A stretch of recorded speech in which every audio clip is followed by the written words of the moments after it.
I bow to you, Allah, Allah, you are my Lord. Assalamu alaikum wa rahmatullahi wa barakatuh. Alhamdulillahi rabbil alameen. Wa sallallahu wa sallam wa baraka ala abdihi wa rasulihi nabina Muhammad wa ala alihi wa sahbihi ajma'een amma ba'd. Ahlan wa sahlan wa marhaban bikum. Ya Abdallah, Ya Amatallah, I welcome you to the continuation of our series entitled The A to Z of Hajj walhamdulillah.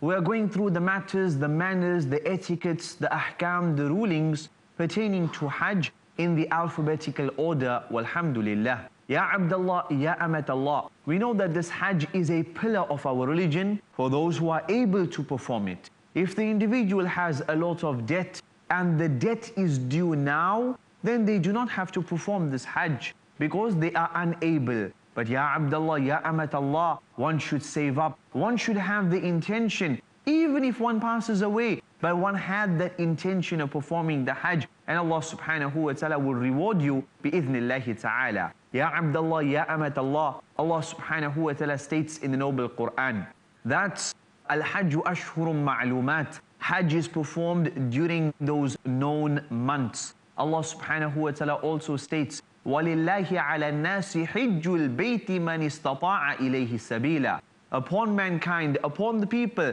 Hajj is due for those who are able to perform the Hajj. They have financial ability and they also have the physical ability to perform the Hajj. Ya Abdallah, Ya Amatallah, our Nabi Muhammad sallallahu alayhi wasallam has said in this hadith that we always talk about and mention, that man hajja falam yarfuth walam yafsuq raja'a kayawmi waladathu ummu. Whoever performs the Hajj without any lewdness, without any haram, then he comes back from his Hajj as a newborn child. Ya Abdallah, Ya Amatallah, Aisha radiallahu ta'ala anha asks the Prophet sallallahu alaihi wasallam, is there jihad upon the women? Prophet sallallahu alaihi wasallam said, yes. What's that jihad? That jihad is the Hajj. Ya Abdallah, Ya Amatallah, the Messenger sallallahu alaihi wasallam saw one of his companions. He had a lot of lice in his hair and it was disturbing him, it was troubling him. He was in pain and tribulation. Although the man was in a state of ihram, Prophet sallallahu alaihi wasallam told him, shave off all of your hair and then sort out the fidya, sort out the penalty for doing this violation of the state of ihram. Although he needed to do this, but the penalty or the fidya still applies, walhamdulillah.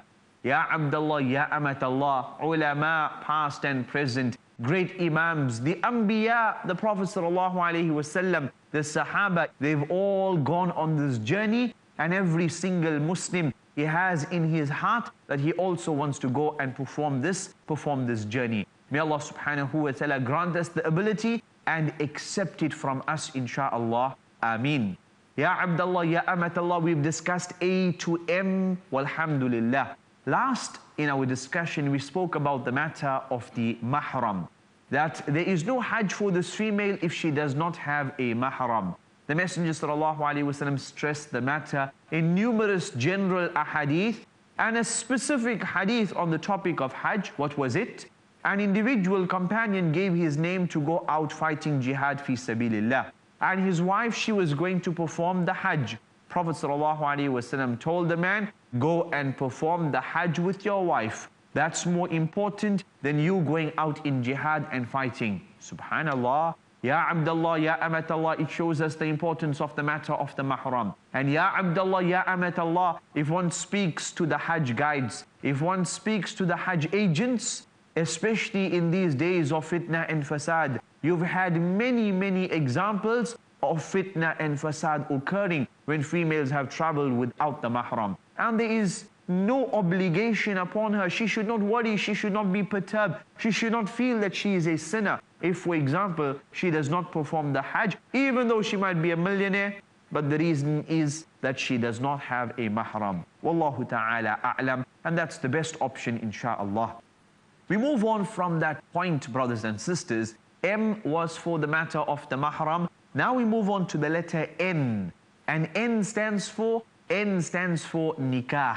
It is not allowed for any haji. It is not allowed while you're in the state of ihram. Even if you are performing an umrah, Not allowed for you to perform nikah and get anyone married. Not allowed for you yourself to get married. And the female the same. Nobody is allowed to get married while in the state of ihram, and they're not allowed to marry off anyone else. Ya Abdullah, Ya Amatallah, why? Because your focus is supposed to be on Allah subhanahu wa ta'ala. You're not supposed to put on perfume. You're not supposed to, for example, trim your hair. You're not supposed to trim your nails. These matters give us an indication that you're supposed to be away from all of this and concentration only on Allah. Putting on perfume, mashallah, taking care with regards to your appearance and all of these matters would draw yourself towards the matters of nikah. Intimacy between husband and wife not allowed. Talking the talk that which is talked between husband and wife in the confines of the bedroom. All of this not allowed during the days of Hajj.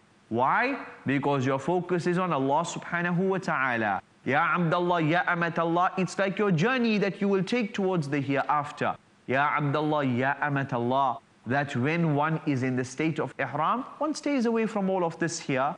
And subhanallah, if, for example, one argues that, I've heard that the Prophet ﷺ, as per the hadith of Abdullah ibn Abbas, Prophet ﷺ got married to Maymuna radiallahu anha in a state of ihram, and we say absolutely not. We say what is meant here is that the Prophet ﷺ got married to her within the haram boundaries, but not in the state of ihram. And she herself, she said she was not in the state of ihram, and others said the same. And the prohibition of the Prophet ﷺ quite clear on the matter, insha'Allah. We know that when people are in the state of ihram, the female, her face is exposed. The face of the female is exposed. She's not allowed to wear the niqab. Ya Abdullah, Ya Amatallah, one might say, the chances of me looking around here, there, at these females is quite high. Yes, it's quite high, brother.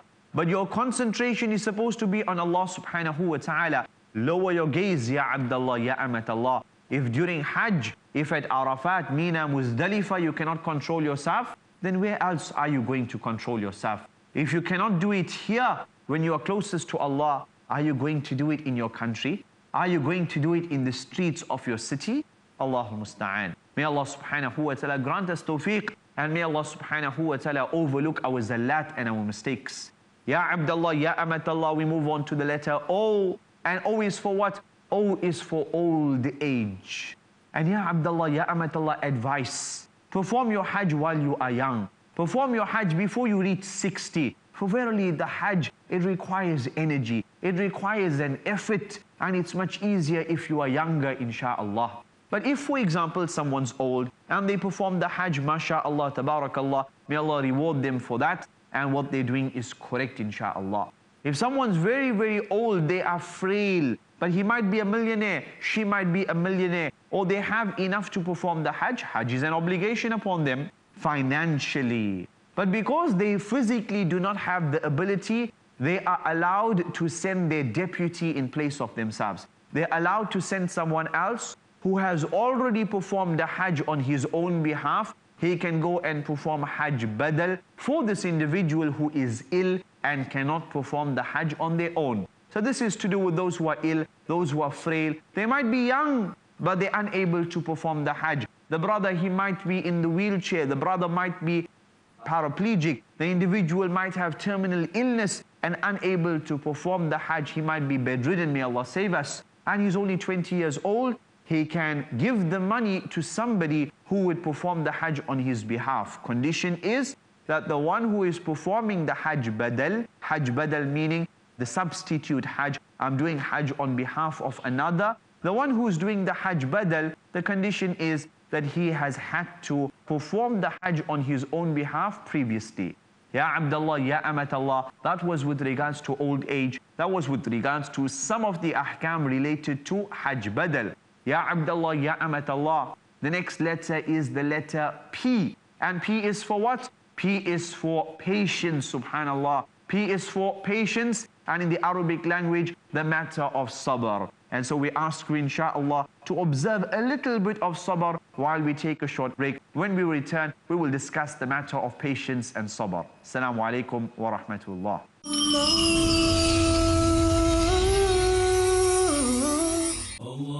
Assalamu alaikum. I am Ja'far Idris, You are watching Peace TV, the solution for humanity.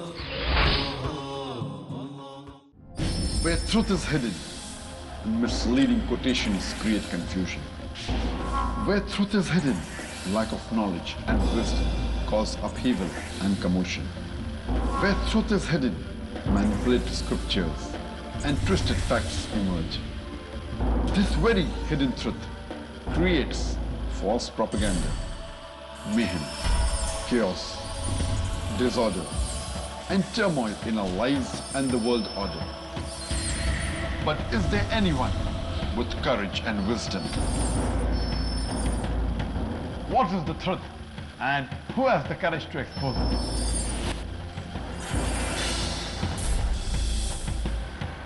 Because it's your right to know the truth. Right. Watch truth prevail and lies perish in Truth Exposed by Dr. Zakir Naik.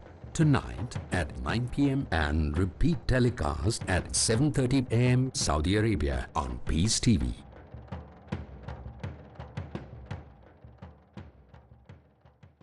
Who was the first prophet? Was a prophet the first one to read and write? Did God speak to a prophet? A prophet in a prison. A prophet who commanded the birds, insects, and animals? Want to know more? Join us for Stories of the Prophet. Stories of the Prophets every Wednesday at 7:30 p.m. and repeat telecast at 10:30 a.m. Saudi Arabia on Peace TV.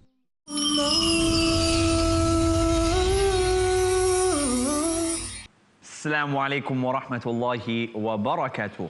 Alhamdulillahi rabbil alameen. Wa sallallahu wa sallam wa baraka ala abdihi wa rasulihi nabina Muhammad wa ala alihi wa sahbihi ajma'een, amma ba'd. Ahlan wa sahlan wa marhaban bikum. Ya ikhwan wal akhawat, we said that P is for patience. And yes, brothers and sisters, you are going for Hajj. You take your suitcase of belongings, you take your clothing, you take your toothbrush, you take your shoes, masha'Allah. You also need to take about 5 suitcases of sabr. Why, subhanallah? Because ya Abdullah, ya Amatallah, this journey is a journey of sabr. If you are a person who gets angry very, very quickly, this is your madrasa to make your tarbiyah and to correct yourself, insha'Allah. Ya Abdullah, ya Amatallah, you will find, and it is guaranteed, that for example, once you are on this journey, you might land in Saudi Arabia at Jeddah, and then you have to stand in a very long queue. And unfortunately, sometimes after standing in the queue for half an hour, they tell you, brother, you need to stand in the next queue. And then they tell you, maybe move on to the next queue. And then the official, he goes to have some tea, and he takes half an hour. Inna lillahi wa inna ilayhi raji'un. Ya Abdullah, ya Amatallah, you get to your hotel. The picture that you saw of the hotel and what the hotel really looks like, unfortunately, sometimes very, very different. So that's why make sure you find a good, reliable agent, masha'Allah.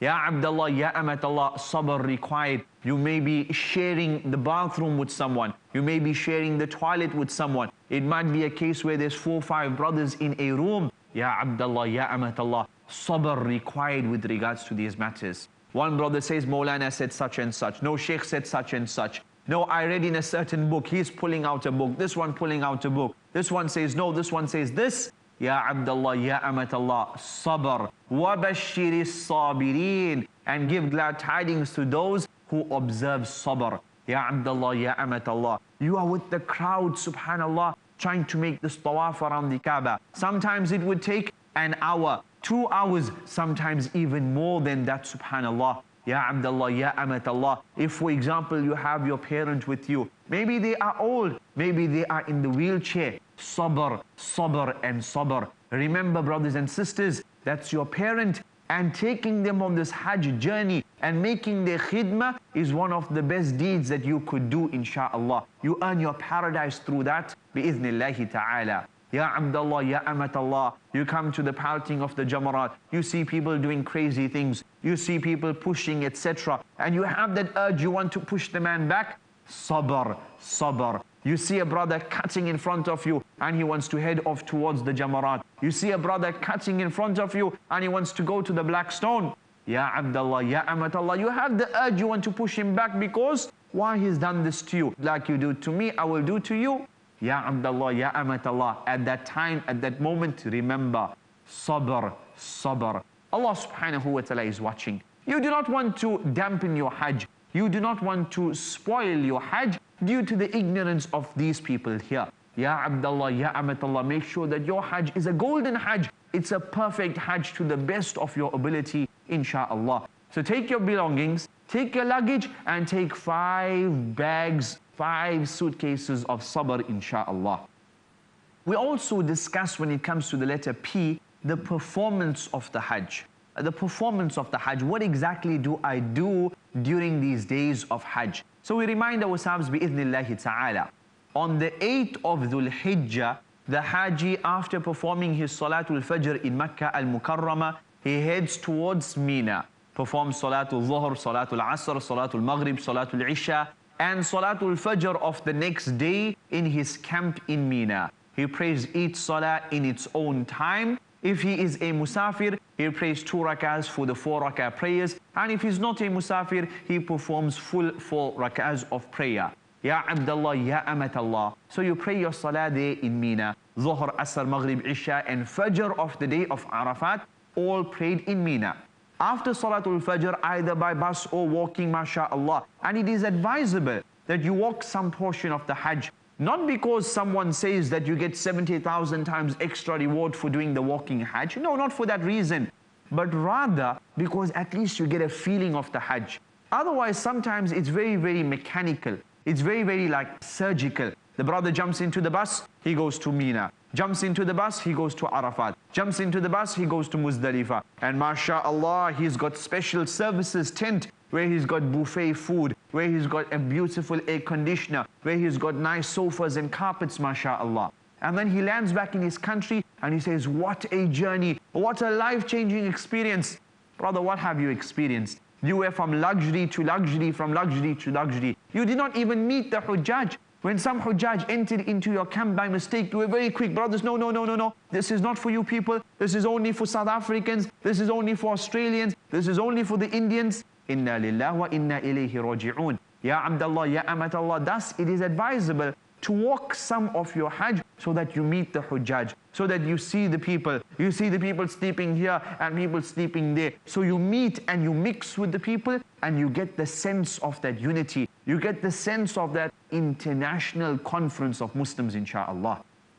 So the 9th of Dhul Hijjah, the day of Arafat. After Salatul Fajr, you head towards Arafah, walhamdulillah. And there you remain until sunset. Dhuhr and Asr Salah you pray together, and inshaAllah it is best that you go to the masjid. The Imam of Hajj, usually the Mufti of Saudi Arabia, he performs Salatul Dhuhr, Salatul Asr combined, and they also have the khutbah of Hajj. Listen to it attentively. Learn the Arabic language, brothers and sisters. Ya Abdullah, Ya Amatallah, kalam of Allah in the Arabic language. Our Nabi Muhammad sallallahu alaihi wasallam spoke the language of Arabic. Learn it so that you can learn and you can understand the language of Al-Islam. The khutbah given in the Arabic language, listen to it attentively, take the advices, walhamdulillah. Then Ya Abdullah, Ya Amatallah, spend the entire day in dua, in worship of Allah, adhkar, Ya Abdullah, Ya Amatallah. If there's beneficial advices going on, benefit from that, walhamdulillah. Do not let your time go to waste. For verily, you have a limited amount of minutes at Arafat. It might never ever happen for the rest of your life. Make the best of it. After sunset, then the Hujjaj head out towards Muzdalifah. Salatul Maghrib and Salatul Isha are prayed at Muzdalifah. And then we spend the night in the open, mashallah, tabarakallah. No camps, no fancy beds. Rather, you might have your sleeping bag and you sleep in that. And no problem in sleeping in a sleeping bag. No issue at all, inshaAllah. It's not one of the prohibitions. Walhamdulillah.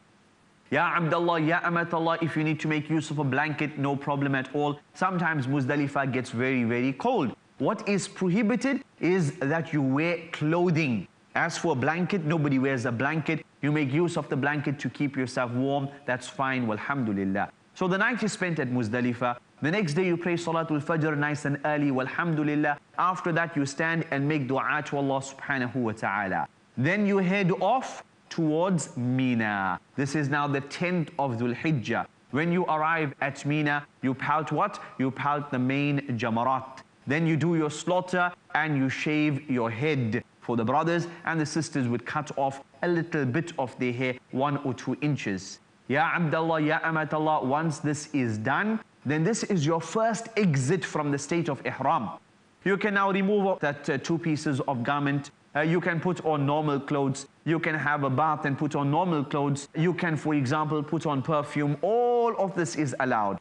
That which still remains haram is intimacy with the wife. And also take note, when one is in the state of ihram, one can bath as many times as one needs. One can even change the garment, that ihram garment, the ihram 2 pieces of cloth. You can wear a new one every day if you feel fit. No problem at all. Ya Abdullah, Ya Amatallah. After this, then one heads to Makkah al-Mukarramah, performs the tawaf around the Kaaba, does the sa'i, walhamdulillah. Once that is done, then the second stage of exit from the state of ihram has occurred.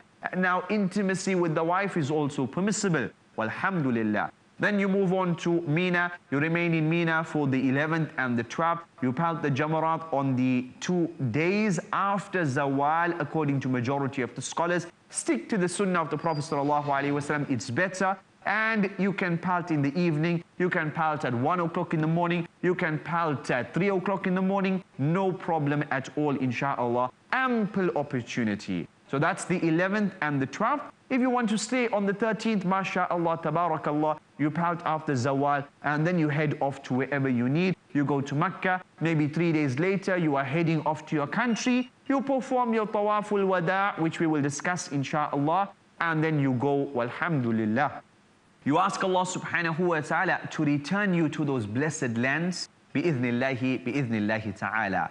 Ya Abdullah, Ya Amatallah. That was with regards to the performance of the Hajj, the method of performing the Hajj, walhamdulillah. We move on to the next letter, and that's the letter Q. And what does Q stand for?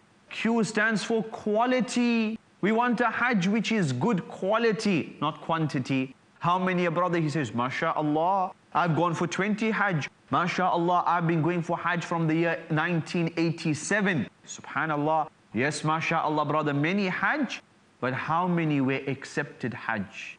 One of the ulama, one of the scholars, one of the individuals, they said, maybe Allah's brought you back for so many Hajj because all of them has not been accepted. Allah's waiting for that one Hajj which is accepted. Subhanallah. Ya Abdullah, Ya Amatallah. It's not something to boast about. I've gone for 10, 20, 30 Hajj. Oh, brother, is it your first Hajj? Oh, inshallah, I'll tell you what Hajj is about. You know, I've been for 3, 4, 10, 7, and they start listing their numbers.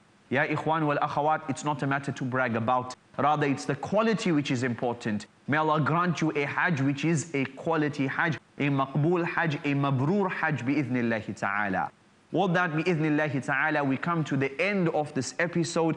May Allah subhanahu wa ta'ala grant us all khair and barakah in this world and in the hereafter. Our family members who have not gone for Hajj, may Allah ease the journey for them bi'idhnillahi ta'ala and grant them the ability to perform this Hajj. Hayyakum Allah. Assalamu alaikum wa rahmatullahi wa barakatuh. Allah, Allah, you are my Lord. I bow to you.